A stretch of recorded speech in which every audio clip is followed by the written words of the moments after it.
together singing and saying poems and doing recitation. I vowed to her. All I can say is, way to go. I cannot imagine having 14,000 students together to be able to do that. Those kids were a lot different than the kids you're dealing with today. Yes, back then you could spank them and the parents wouldn't get mad and Yeah, get that's all the because the government passed a law where you can't do that. But she was quite a remarkable instructor. And then in 1904, she married Judge Wilson in Florida. And 2 years later, in 1906, she died in childbirth. She and the child both died the same day as the San Francisco earthquake. This is my story, and I like telling this part. This is my reason for the San Francisco earthquake is the fact that Mother Earth cried out when they knew the true founder of Mother's Day died. No historical proof, doesn't make any science, but it sounds good for the story, so I'm sticking to it. Anyhow, she died that April, was brought back here, and she is also too buried out in front of the cemetery. Now, this is if you Google on your phone, found her Mother's Day, is going to pull up Anna Jarvis from Grafton, West Virginia. You have just seen for yourself all the historical evidence that we have here 20 years prior that this local school teacher pushed and promoted Mother's Day. But in 1907, Anna Jarvis picked up the cause of Mother's Day as one day that her mother died to be recognized as Mother's Day. She pushed and promoted a work called Mother's Day Incorporated. And in 1914, was able to convince President Wilson to declare Mother's Day a national holiday. So this past Mother's Day was the 100th official anniversary of Mother's Day as a national holiday. But there was a very bitter fight between Anna Jarvis and Mary Toles Sassine's cousin, Susan Toles, who was our public librarian. She was trying in the 1920s and 30s to put together a book, or a booklet, on true historical events as they relate to Mother's Day. So she wrote correspondence to Anna Jarvis asking her, hey, when did you officially begin your work? And Anna Jarvis and Susan Toles begin to send very bitter, hateful letters back and forth to each other. It got to such an ugly stance that Anna Jarvis told Susan Toles, the cousin of the woman who founded Mother's Day here in Henderson, you know nothing about Mother's Day. A dead woman in Henderson had nothing to do with it, and Anna Jarvis barred her from celebrating Mother's Day. Mother's Day, such a wonderful day of love, ain't it? So, but Anna Jarvis, though, she did become quite grieved with Mother's Day because the card industry, picking it up, became very commercialized, and she was, per se, wanting more so the money to go into her group's fund, but it became a very bitter rival between those two women for about a good 15 to 20 years over who truly founded Mother's Day and the true historical events as they really unfolded regarding that matter. Henderson is also, too, considered by some the home of conspiracy theorists due to Admiral Kimball, who was blamed for the bombing of Pearl Harbor. This is how the story goes. This is the conspiracy theory, okay? Roosevelt knew Pearl Harbor was going to be bombed. He allowed it to happen so as a rallying cry to be able to get America out of the Great Depression. Due to that matter, he picked this gentleman. He passed over about 20 others higher in rank, promoted him over the area, allowed the bombing of Pearl Harbor to happen, so America would have a rally cry to get them involved in the war because war is always good for the economy. So, Kimball has been cleared, though, from charges by Congress. Back whenever the first President Bush was in office, they are now waiting for the President to sign off to restore his rank back to him.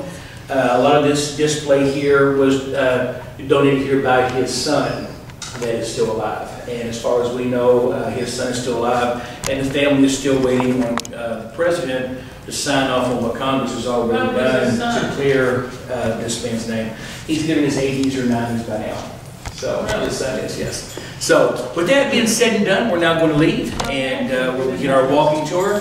Be careful with some of the sidewalks. You may see some of it's uneven and everything, and I don't want no one to fall, okay? So, if you'll kind of help look out for that. And also, too, we may cross the street once or twice, so look out for cars, too, please. We'd appreciate that. This is the tour of Henderson. We're at the Henderson Community Center. This is Samuel Hopkins, picture of Richard Henderson, and this is the Henderson riverfront photograph, and we're going on the Henderson tour. Clark was on the return trip back from their great expedition. They did stop here in Henderson and visit with Samuel Hopkins, who was a member of Congress during that time frame, and they did write a letter back to Washington that is postmarked here from Henderson as well. So it's always kind of neat whenever you read things like that in history and you've heard about them, but to know the fact that part of that actually, you know, a little piece of that actually happened here too is kind of neat as well. Your bridge that you see across the train bridge there was done back in about 1937. You will see a sign or a pillar there out in the river there still. That is one of the columns left from the original train bridge from the 1880s. Now, the first train bridge that was built across to was built by a man whose name was George Ferris, who also too invented the Ferris wheel. And a lot of the large stones that was left over from that first construction project of the original train bridge are still left here, and that's what they used along the wall and down here on the riverfront, the little amphitheater. Some of those big stones that you still see are left over from that original train project from the 1880s as well. Is that a they tore it down and built the one that we now see there from the 30s, and we've been wanting to get that painted. So 1950 there were still trains? Oh, there's still trains that go across that today. Well, I just want to know because it's been many years ago. It was 1950 I came to this country, and I remember having using a train to Evansville. Oh. Okay, well that. So it was this bridge. It could have been very well been that bridge that you crossed. Yes, it could have very well. So you come to this country from France. From France. All right. So. We've been trying to get the railroad company to repaint that bridge, but they won't do it. They said the fact they need it open like that so they can see where the rust and stuff's at. I always thought a good coat of paint was supposed to stop the rust, but with the environmental issues of having to enclose it with plastic and stuff to keep everything from falling down in the river, it's more hassle than what it's worth, and just letting it just sit there and rust, honestly. I'm talking about how important that this particular train bridge is. Even just our regular bridge, there are only two other bridges. We got the Veterans Memorial Bridge here between Henderson and Evansville. The next bridge to be able to cross the river, you'd have to go as far away as Owensboro or down to Shawneetown for the next bridge. So like during the 9/11 attacks, if terrorists did take out this particular train bridge and those bridges, it would cut off a vast section of this country, just this area alone, where we would have to go as far away as Louisville or some other places to be able to get across and everything. Henderson is a very unique located city. I was doing some reading early this morning, and we had at one time, prior to the Civil War, more millionaires lived here in Henderson per capita than any other city in the United States. The reason why? Tobacco was king. We had at least 17 major tobacco stemmeries in the city of Henderson, not counting about another 15 that were in the county. You think of how Henderson is situated. Here you got Henderson, you've got Nashville, Columbus, Ohio, Indianapolis, St. Louis. We're right here on the river. We were that hub in that, that main part of those major cities, and a lot of freight passed through this particular riverport city during that time frame, and it's just amazing how important to the economy Henderson was, and especially with tobacco. And we'll talk more about that. Remind me to talk about that again whenever we talk about Stovepipe Johnson and the economy, because it was such, well, I don't want to jump ahead of myself on that, but remind me of that whenever we talk about Stovepipe again here in a little bit.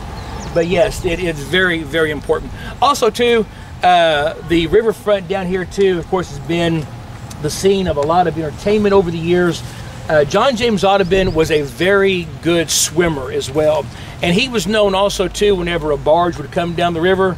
His meal where he worked at was here on the corner. He would just leave work, go down, he'd jump in the river, he'd swim out, he would swim under the boat, pop up on the other side and wait for the boat to go by, and he'd wave at everybody on the shore, then he'd swim back up. He was a big showboat too, Audubon was, and he was known for doing that quite a bit as well.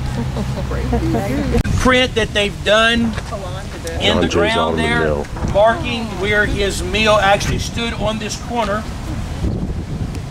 The millstone from his mill is still down here as well. And what I think is most interesting about Audubon, it's not so much Audubon himself, but also to his wife, because Audubon went into business with his brother-in-law. Can you imagine the dinner conversations that Lucy had to put up with? You know, here her husband has a business, it's failing. Her brother had enough business smarts to get out before it went under. So I could just imagine the personal turmoil in her life. Here her husband is, she loves dearly. Her brothers, no doubt she loves. And you can just imagine her brother talking to her. If your husband wasn't such a bad businessman, and also too, Audubon, you know, if your brother hadn't bailed, you know, I could just imagine the inner turmoil that she went through dealing with these two men in her life. Also too, as they lived here, their little girl Lucy also too died and is buried out on 2nd Street in the Samuel Hopkins family cemetery. She is buried here in town as well. Little Lucy Audubon is. Now, whenever Audubon lived here, he and another gentleman by the last name of Bowman owned a boat together. Guys, you know how guys are with their toys. They like their toys. So they had this boat. And Bowman took the boat without Audubon's permission and took it down to New Orleans. Well, Audubon basically found out about it, got mad, so he chases after Bowman. Whenever he gets to New Orleans, something has happened and somebody has sunk the boat. So Audubon comes back to Henderson. He has no boat. There's bad blood between him and this gentleman whose last name is Bowman. Well, Audubon's wife, Lucy, begged her husband to arm himself before he went to work on a particular day. So he was carrying a dagger. And Audubon stated the fact that whenever he was walking up here to the mill to work, that Bowman beat him about the head with the club about 6 to 9 times. Now, you hit me one time with the club, it's going to be on, much less to get to 6 to 7, 8 or 9 times hitting with the club. Well, anyhow, Audubon pulled his dagger out, stabbed the man, got hauled into court in Owensboro for attempted murder. The judge didn't like Bowman either and told Audubon he should have killed the damn man and dismissed the charges against him. So, I tell people, do not show this to the Audubon Museum. I tell people all the time, there is a great chance you can be accused of being attempted murderer and still have a state park named after you. Don't feel bad. So that's what I tell them. So, but that's one of those little things about Audubon that did happen, and it's just not well publicized about him. But and with his work that he did on painting birds, a lot of people just think the fact he just sit around and painted the birds. He did not just do that. He actually shot them. He killed hundreds of birds, and then he actually pinned them to a board to be able to get such great detail. So everybody thinks he was just this wonderful naturalist that just set out in the woods and painted birds. No, he actually shot them, pinned them to a board. In his writings, he also too tells of one horrible experiment that he did that went extremely wrong.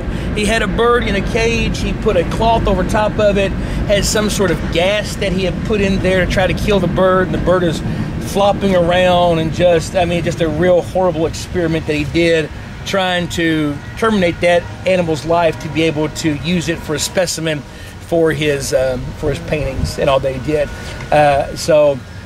It's just kind of a real interesting story about Audubon when you try to find out all that you can about him.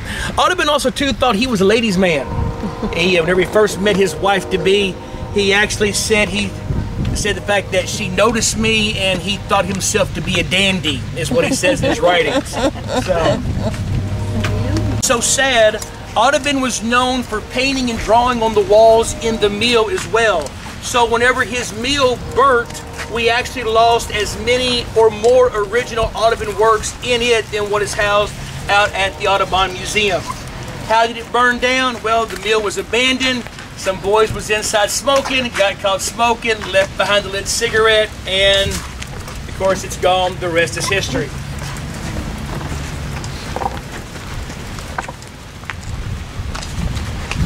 Okay, all right. during the 1937, of course, that was the year of our Great Flood, and it's hard to imagine that everything you see up here for a few feet, all of that was all underwater. Henderson, because of its elevation on the river here, is known as a city on the river, but not in the river. Evansville came here for refuge. Union County, a lot of them out of Uniontown, Sturgis, a lot of the low-lying area came here to Henderson for safety and for refuge. One particular rescue, though, took place here at the riverfront, and I love telling this story. There used to be a tavern or a bar over here called Puckett's, and somebody rescued a mule that was floating down the river here. They actually pulled the mule up out of the water up here on the shore. Somebody, they said, ran over to Puckett's, got a quart of whiskey, came back over, dumped some down the mule's mouth. They said he hauled, ran off. So apparently the mule's the only one who had a good time during the 37 flood. Everybody else was worried about their crops, their family, their livelihood, and everything that was going on. There are a lot of pictures floating around still from the 37 flood, and my great-grandmother happened to have twins born during that time frame. Talk about bad timing. So, but that was quite an interesting time. So, and I actually still have a few people on the tour every once in a while that still remember they were kids during the flood, or they've got pictures at home, or they remember mom and dad and grandma and grandpa talking about it very well as well. So, also too, the riverfront here has been the scene of a lot of baptisms that have took place over the years as well. A lot of churches don't do it anymore as much as what they used to, so they've all got the nice indoor baptismal tanks now. But a lot of baptisms took place down the riverfront here over the years. Starling's history talks about one particular black gentleman was baptizing someone, and I forgot to mention his name. I apologize for that moment. But while he was baptizing, exhorting the crowd was paying no attention at all to a boat that was coming down the river. So while he's out in the river, like I'm doing right now, talking to you, and they was all paying attention to him and was excited about what was taking place, this boat comes flying by, and nice little wave of water rebaptized them. Some of them that didn't really come that day for the baptism because the water that got splashed up on them as the boat was going by. So that Starling talks about the unceremonious baptism that took place that day. They'll come, they'll park here, and they usually have tour buses that'll come and pick them up, and we'll take them around town, out to the museum and stuff. Yeah, but yeah, they actually dock here. Yes, they do. America Queen. Area here from 6th Street all the way down to about Powell from the riverfront. Back here a few feet more. This was all in the beginning one vast Indian burial ground. So you can tell now how they're not resting in peace, they're resting in pieces is what I tell people. But this at one time was one vast Indian burial ground. And in the 1890s, there was a tobacco warehouse that was over here on this corner. It caught fire and burnt. They tore it down. And whenever they began to do some foundation work to rebuild it, they dug up a couple of bushel baskets of arrowheads, skulls, and other artifacts. Then in about 1915, the tobacco warehouse burnt again. And they tore it down. And again, they found several more bushel baskets of artifacts again as well. That ended up going to the Susan Tolles at the library. It had them put out at the Audubon Museum. They was out there for several years. And then later on, they were returned back to the Native American community, which they took the remains of the skulls and stuff, my understanding is, and reburied them and everything again. So, but yeah, this entire area that we just got through walking through at one time was one vast Indian burial ground in the beginning. So, Cherokee was here in this area, but a lot of them Starling Source 2 talks about a group that they call the Mound Builders. There's Angel Mounds over there in southern Indiana. They believe that part of that group was also too here as well. There's always been controversy about our courthouse and the hill that's built on. Some say due to the slope of it and the way it is shaped that it was not a natural hill, it was one of those mounds. But over the years with the construction of three courthouses have been built on that particular site. They've actually cut into it, cut away, but you can still see some of the slope to it though still over the years. They say that they have not found no artifacts and things that are buried there, but it's always been speculated that was one of those ancient mounds that the mound builders had here in the area as well. We're now going to cross the street here, and we're going to go down about a block and then go up and for some more. So if you would be careful here as we cross the street. It shouldn't be too much traffic right now. This is Water Street and 3rd Street. You see a panoramic view of this whole Water Street, where it's what he says an old Indian mounds. We're doing 360. You see a barge out in the river. This is the Water Street 3rd at Henderson. Power plant, they haven't used this in over 5 years. They're getting ready to tear this down, and they're going to do some other sort of riverfront development down through here as well. So whatever that's worth. So those are the old coal chutes and everything there. They used powered off of coal as well. They used to. Down here, this is 5th Street, and at the bottom of 5th Street happened one of the worst suicide stories in the 1850s. 1852, that summer, Henderson was plagued with 4 suicides. One gentleman hung himself and one lady hung herself. But the worst story are the Minton sisters. One girl fell in love with the young man. He did not return the love back. She was very distraught over this matter. Told her sister, let's go down to the river, tie our hands together and jump in. I want to end my life. Well, her sister thought she was joking. So she said, yeah, sure, I'll go with you. So they come down here to the riverfront. There is an old stump there out in the water. They actually get up on top of it. She's up there with her sister. She thinks she's kidding. And before she realized, too late, she had tied their hands together and drug her sister off, and they drowned together there at the bottom of 5th Street, all because a guy refused her love. So I tell people this is Henderson's original Lover's Leap. So, and I tell everybody too, the fact it ain't worth it. There's somebody out there that loves you for being you, so do not do nothing that foolish. So, but that was one of the worst tragic suicide stories that's ever happened in Henderson's history. That was there. So that's where we were with Juliet. we have just very recently, they just put in this river walk here down, and it's real, it cuts over here to this side and then goes back over to the other side of the river there. But I'm pretty for sure once the power plant comes down, they'll connect the 2 walkways here together, and it is a real nice river walk down through there and everything. And going up the hill I don't like. Coming back down the hill, I like that a little better. I really do. So, Is that also where the body was found yesterday? Oh, the body, the leg, foot. the foot. Yeah. With the my wife knows more about that. I don't know exactly. She's the one that told me the story. So They found it over here by the dock right here. Oh, they found it over there by the dock? Yeah, by the where we were. Okay. That's where they found it, because the fire department were diving, and then they found it. Okay. It was like yesterday, I think. All right. So connected with our local history.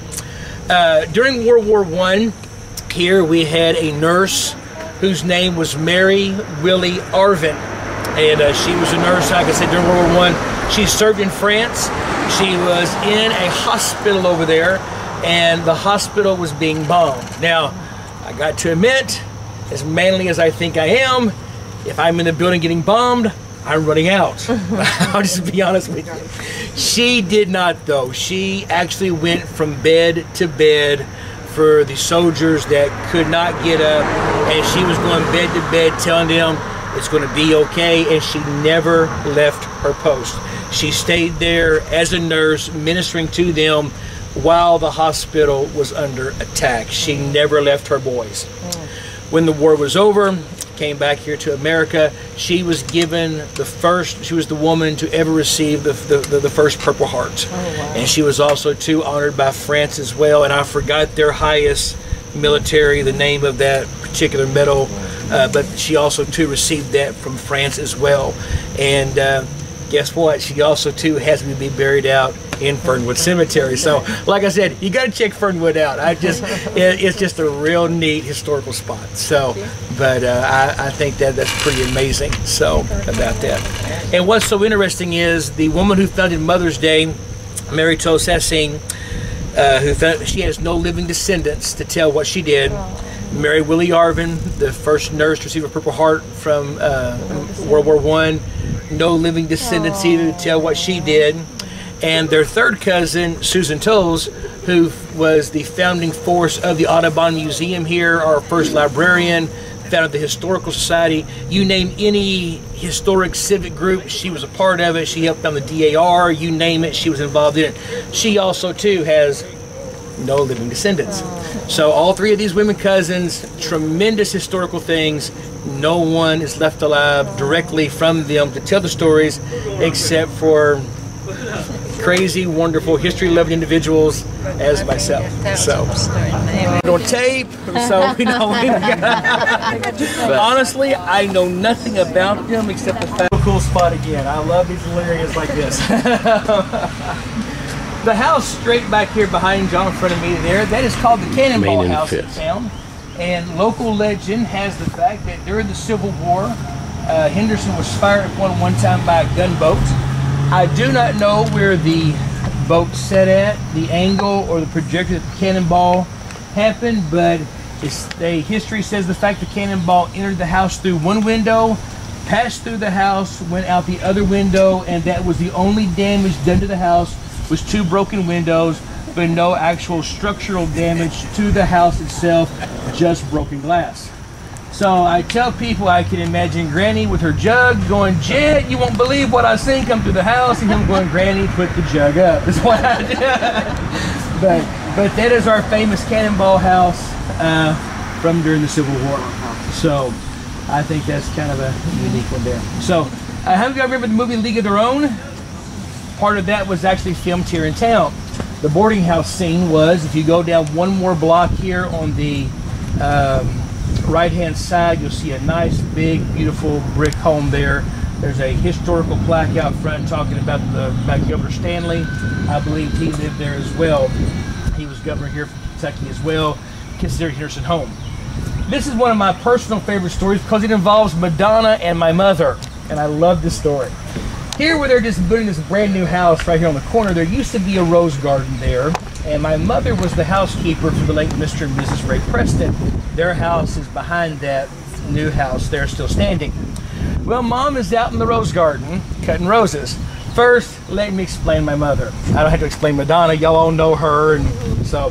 But my mother was one of them old-time conservative Pentecostal ladies. Always wore a dress, hair up in the bun, no makeup, no jewelry. Just a very plain Jane type individual. That was my mother. So this is about to meet Madonna, okay? So Mom is out in the rose garden. She's cutting roses and she's putting them in coffee cans full of water to be able to take back in the house for Mr. and Miss Preston to be able to set up these wonderful little flower arrangements and everything. So Mom's out there cutting roses away, and this little dog runs up to our mother. And she said the fact that she picked this dog up. So this lady walked up and said, "Oh, thank you for catching my dog." And Mom said, "No problem." Hands her back her pet. And the lady begins to talk to my mom, ask her how she was doing and how her day was. And Mom looked at her and said, "I don't mean to be rude, but I got to get back to work." Cuts her off, turns back around and starts cutting roses and doing her thing. Police officer runs up to my mother. Miss Nally, do you know who that was?" She says, "Yes, some lady that lost her dog." He goes, "No, that was Madonna." And my mother answers only my mother could. She said, "Madonna who?"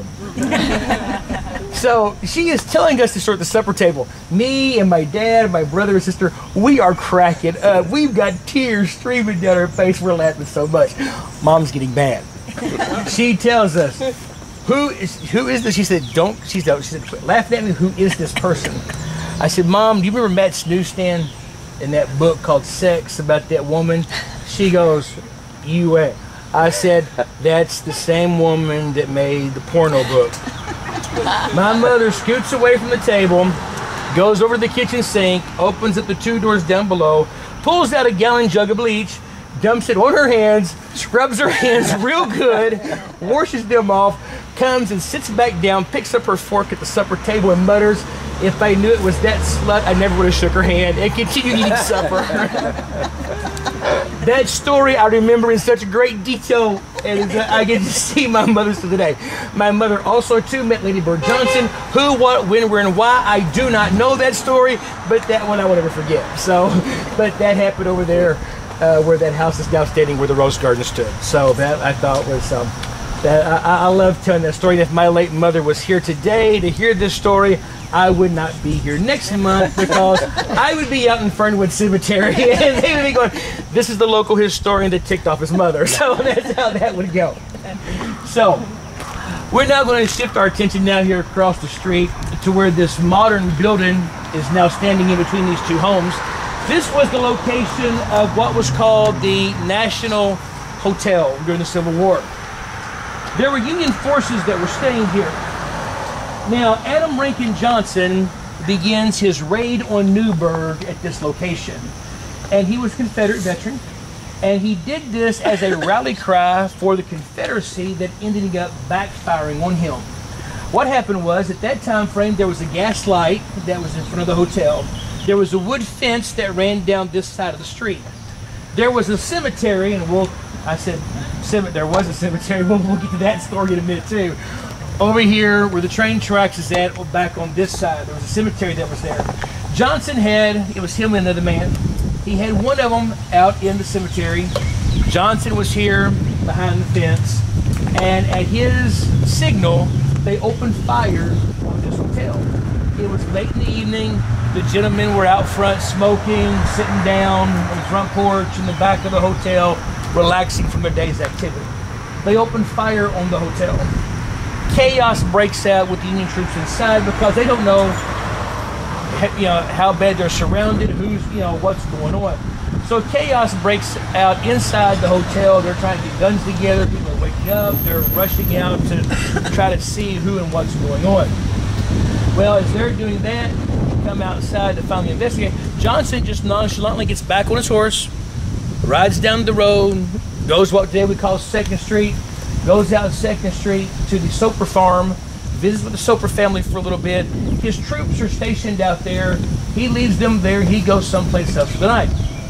He meets up with his troops the next day, and they walk down what we call Highway 60 per se, heading out toward Newburgh. Now he had a spy over in Newburgh to let him know the fact that the men folk were the home guard. They were gone. They were out on their drills out in the woods and stuff. So that particular day in Newburgh, town was just left to women and children and old men to defend the city. He crosses the river in broad daylight. He announces he is there to take the Union arsenal and tells them if they fire one shot, he has cannons on the Kentucky side prepared to level Newburgh to the ground. My wife is raised in Iowa, and I all the time tease her. I'm like, if those Yankees had only had a good spyglass. Because if they'd have looked over, they'd have seen the fact he had just set up wagon wheels and had laid stovepipes and charred logs across those wagon wheels. He made fake cannons and captured Newburgh, Indiana, and Union Arsenal using fake cannons, and thus he earned the nickname of Stovepipe Johnson. So, when Stovepipe did this, it caused such a clamor in the economic world that even the London Times reported what he had done. And it caused the prices of tobacco during that time frame to literally skyrocket because of the transportation along the river. I mean, here you've got a port city, and it was the first time that Northern Territory had been captured during the Civil War, and a guy from Henderson did it, and all those events that did that began right here in this location. So Johnson, though, later on in the war was accidentally shot. He was blinded, and guess what this blind man did for a living? Anybody take a wild guess what a blind guy did for a living? Invented Braille. Nope. He sold real estate in Texas. Now, if you can be a blind man and sell real estate, I'm sorry, but Bill Clinton is not Slick Willie. I'm telling you now, if a blind guy can sell real estate, that's pretty good right there. Now, he is a slick tongue talker to be able to do that. There is a book out written by Ray Molesky called Thunder in the Clear Blue Sky, where he talks about the Rado Newberg, and it is a pretty good book to get. So, and I'm not just plugging that because my name is mentioned in the book, but I get nothing off of it. I don't. I promise you, if I did, my wife and I would live in a much bigger house. So, but I get nothing. But it is a real neat little historical book to get on that particular aspect of history. So. Have you read? Years ago, and the last name of the people who ran the car lot, their last name started with an H. Has nothing to do with, per se, Henderson, for Henderson or Henderson County. It's just a family that owned the car lot that used to be here. Never knew that. No.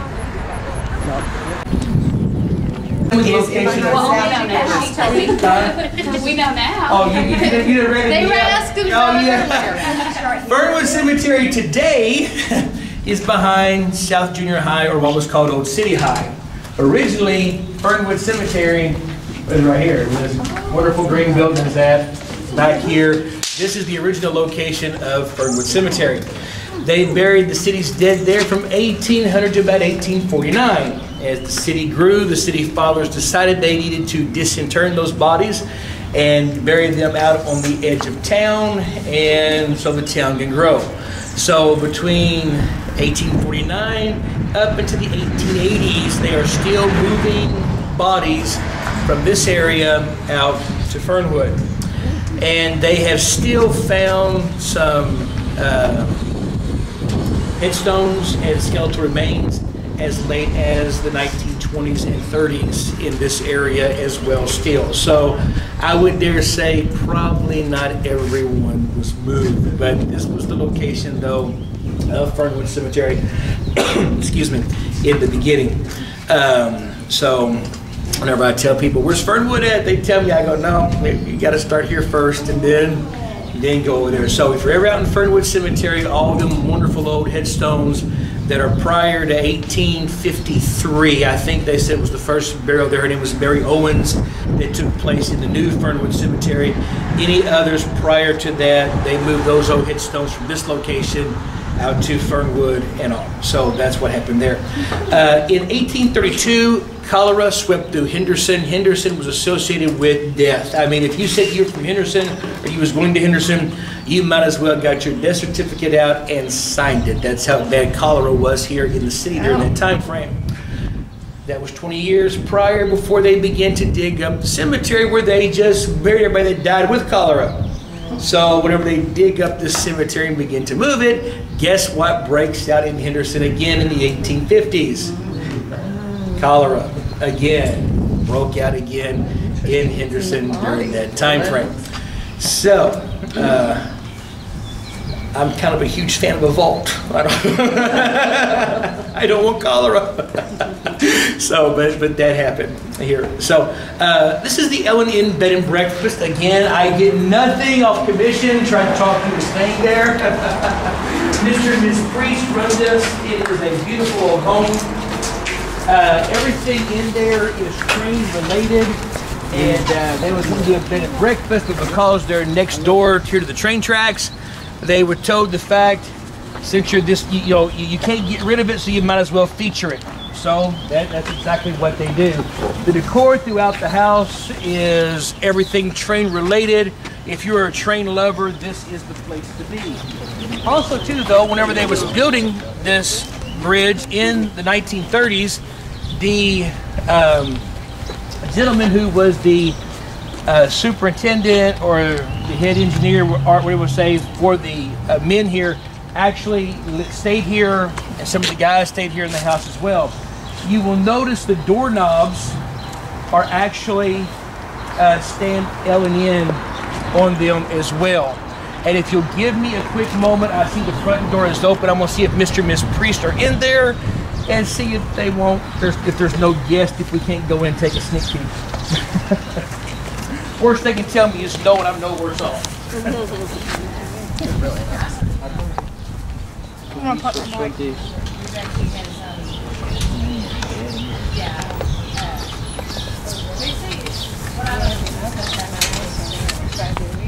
how many trains go by during the night. Those people that love it wouldn't matter. It don't matter. It's like a train station. It could be like a train station right here, and they get off, and then they just stay the night here like a hotel. Yeah, that's right. Is there a depot here? I don't know. I know that's the old depot, but there's another depot out on the end. Oh yeah, that's right, the old one. Yeah, right. Yeah, we'll have to ask him. I got cheat codes still. I got still Wi-Fi. I got Wi-Fi still. What's it? No, it's RL. The old one. Oh, Yeah, they just sold That's that. Yeah, they're going to whatever. sell it for the wood. So a friend of ours owns it. He sold it. Tutti hockey sono back. Whatever. Don't do shit that I'd be means. surprised if this is I'll shoot you This is the L&N Railroad Museum and Bed and Breakfast. It was a very historically important. This bridge that we've seen cross the Ohio River is the bridge that connected Louisville and the north. This is inside the L&N As Bed you and can breakfast. tell, everything in here is just absolutely gorgeous. They have got trains on everything. It's like this throughout the entire house, upstairs as well. Like I said, our guests stay here. They're upstairs right now and everything. So we're just going to jump in here real quick, let y'all take a quick look, and then we're going to go right back out. If you want any brochures here about the bed and breakfast, Michelle, do we have any bed and breakfast ones over there on that back table over there? If you'll grab a couple in case somebody wants one, please, real fast. Well, like I said, absolutely gorgeous house. So if anybody feels the urge to buy this for me, I will not hinder you at all. Okay, but it's just this absolutely gorgeous places. So.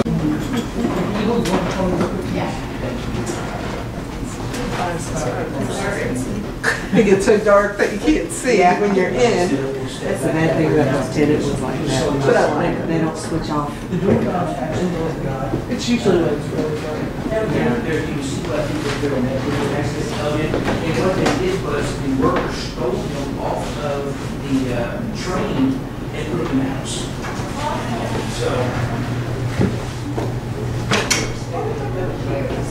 Yeah, I should do that. Yes, I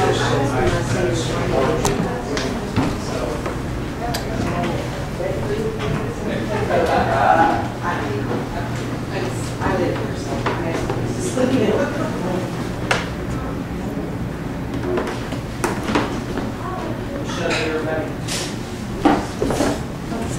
getting pictures real quick of the. I don't know if I got it or not. It was so fun. Big it. What's L&N mean? Louisiana and Nashville. Thank you. I've been asked the same question. I've always wondered that. Well, I have two. What Ellen meant. Look, when Let's go get it first.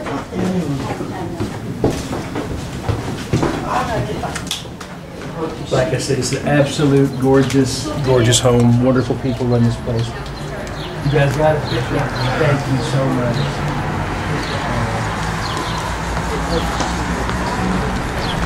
You can make it brighter.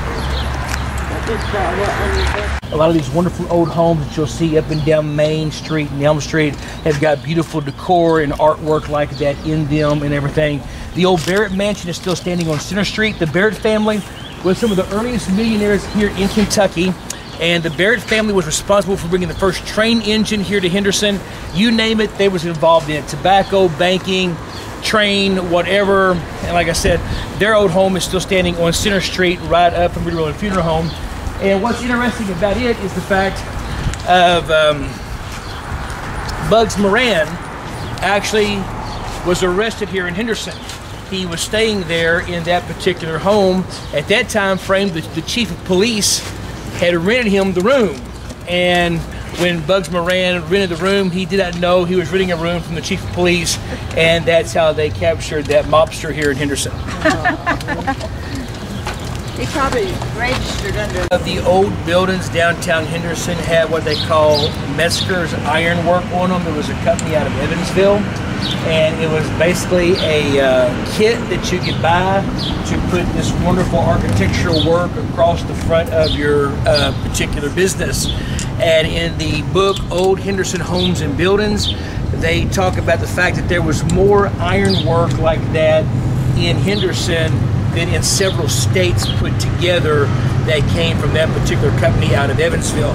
Also across the road here where the Bank Trust building stands, basically at the back of that building, where that building and that red brick building where they kind of meet together there, back in that area is where John James Audubon's original cabin where he lived at, that's where it stood. So he lived there. He had a general store that was also too there on that corner. So he had a general store, his cabin was there, and then of course his mill that was just a couple of blocks over that we was just at, that site. So like I said, whenever Lucy wanted him to arm himself that day, he walked to work. It wasn't that far of a walk he had to do from his cabin site to the mill where he worked at. So he was also a huge fan of turtle soup, Audubon was. And here where the Ohio Valley National Bank now stands, that was the location of his turtle pond where he raised his own turtles that he ate, was right there.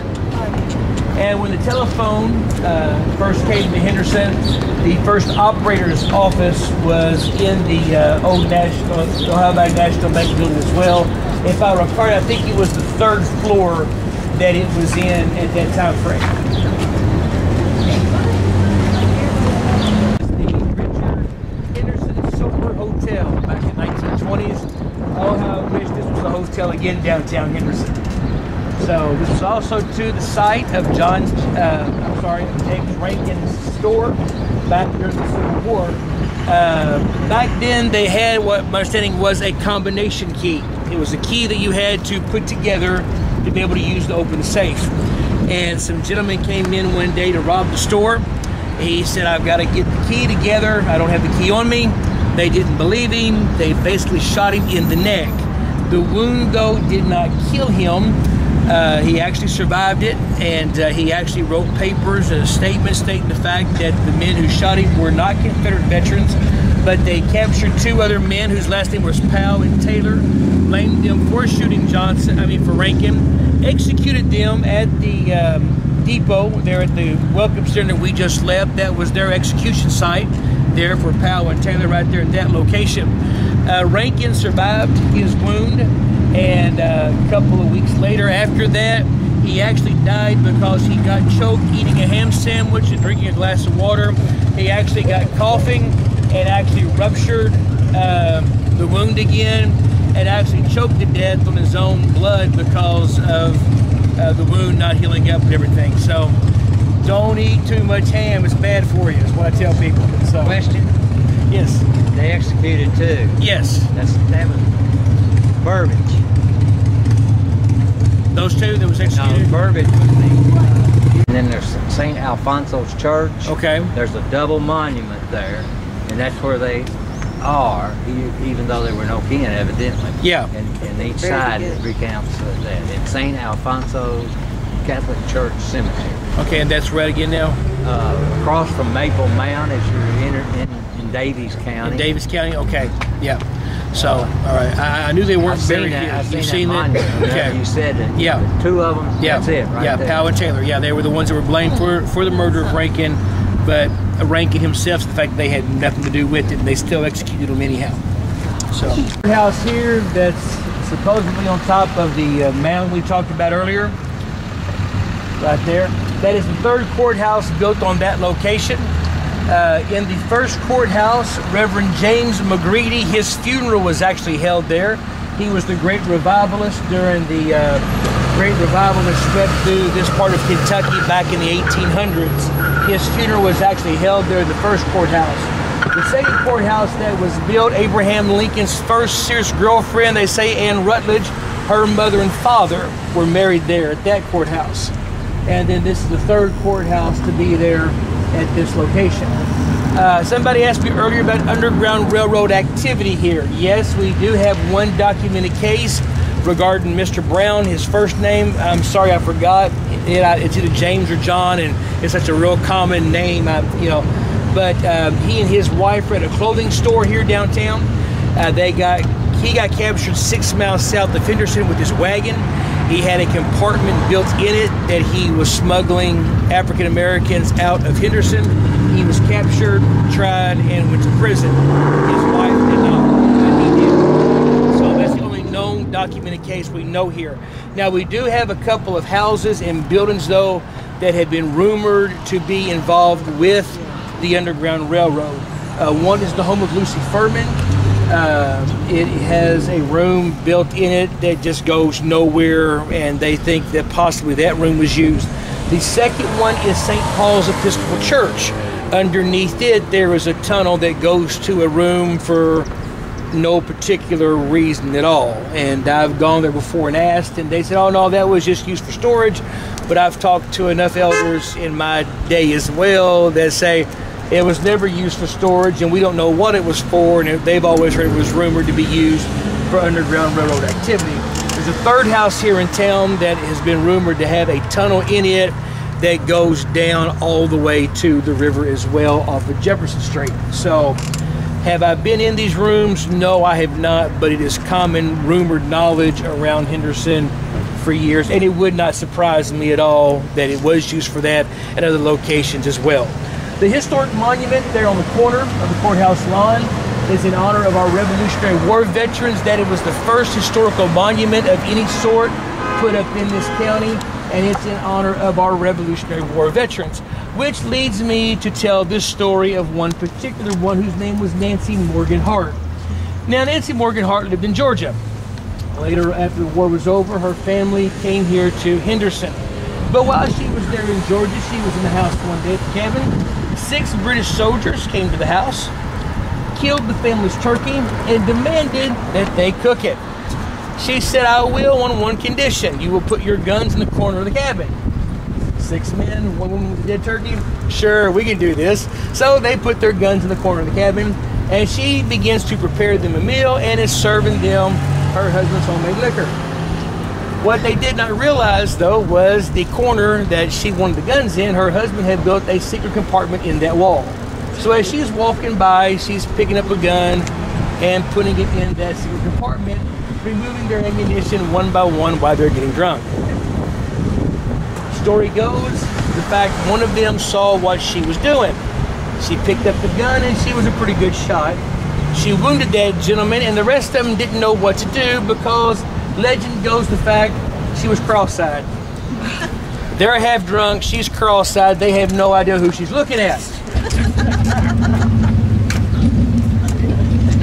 Sounds like my type of woman, you know. So anyhow, she was supposedly she was cross-eyed, raw bone, redhead, real, you know. So it's like, okay, you know, sign me up. Anyhow, she did this, and she had her daughter, Suki. Her name is spelled S-U-K-I. That's the only way I know how to pronounce it is Suki. If you know a better pronunciation, please let me know. But had her daughter go outside and signal on a conch shell the fact that there was trouble at home. The men folk come in, they go, our prisoners, we'll kill them. She said, no, you're not. They're my prisoners, and I'm going to hang them. And she hung those 6 British men there and buried them. And for years, this was just rumored until the railroad was going through that particular area of Georgia, got the easement, they was doing some work, and guess what they happened to dig up? The skeletal remains of 6 men, and they found the buttons off of the British uniforms, verifying the fact that Nancy Morgan Hart had definitely hung those 6 men, and they were buried there. This story was reported by National Geographic magazine back in the time of the bicentennial.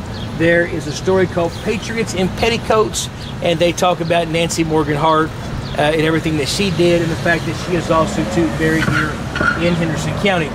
If there's not any other questions or comments, like the old timers say in church, if all minds are clear, we're done. We're going to walk on back down here to the depot, and that's it. Anything else? I have a question. Yes. I've noticed a lot of the buildings throughout town have those quilts like on the side of the building. Do you know what that's about? Honestly, I do not know. Are there things on there? there's different buildings all throughout. Yeah, they've got the different little tiles.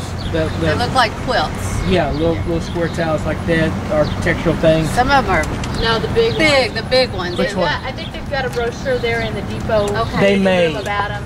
newspaper. I'm not sure exactly what the Yeah. The architectural design stuff, I'm not real good on the history of all that stuff, you know, and all, but This is modern stuff. It looks like a quilt. Okay. Different quilt. This is the once-a-month Saturday tours of the downtown Henderson area. This was dated 7/5/2014 by Mr. Nally, an Evansville or a Henderson historian. Henderson, this was the beginning of the tour of downtown Henderson on 7/5/2014. Under his picture it says, a brilliant, eloquent jurist, colonizer for whom the town and county were named, has been called the political father of Kentucky and the one of the greatest American land speculators and Commonwealth builders. He was born in Hanover County, Virginia, April 20th, 1735. His father was Colonel Samuel Henderson. His mother was Elizabeth Williams. The family moved in 1756 to Granville County, North Carolina. The first public office Richard Henderson held was that of constable, followed soon after that by deputy sheriff to his father, who had been made high sheriff. He read the law for 12 months with his cousin, Judge John Williams. At the end of that time, was licensed to practice. In 1768, Governor Tyrone appointed Richard Henderson as one of the 2 associate justices of the Western District of North Carolina. After Judge Henderson negotiated land deals to Kentucky and Tennessee, he returned to North Carolina, where he died in January 30, 1785. A photograph of Admiral Kimmel. He was Admiral Edward Kimmel. He was the person in charge of the United States Navy at Pearl Harbor when Pearl Harbor was struck on December 7th, 1941. This is a picture in Time magazine dated December 15th, 1941. He was blamed for Pearl Harbor. Since that time, his family has asked for pardon, not considered all his fault. But this was his boyhood home, 512 North Green Street in Henderson. This is very few ranking admirals in the tri-state area. We have Admiral Tuttle from Hatfield, Indiana. We have 2 generals from Evansville, Indiana, but very few ranking officers of this stature. This is Admiral Kimmel.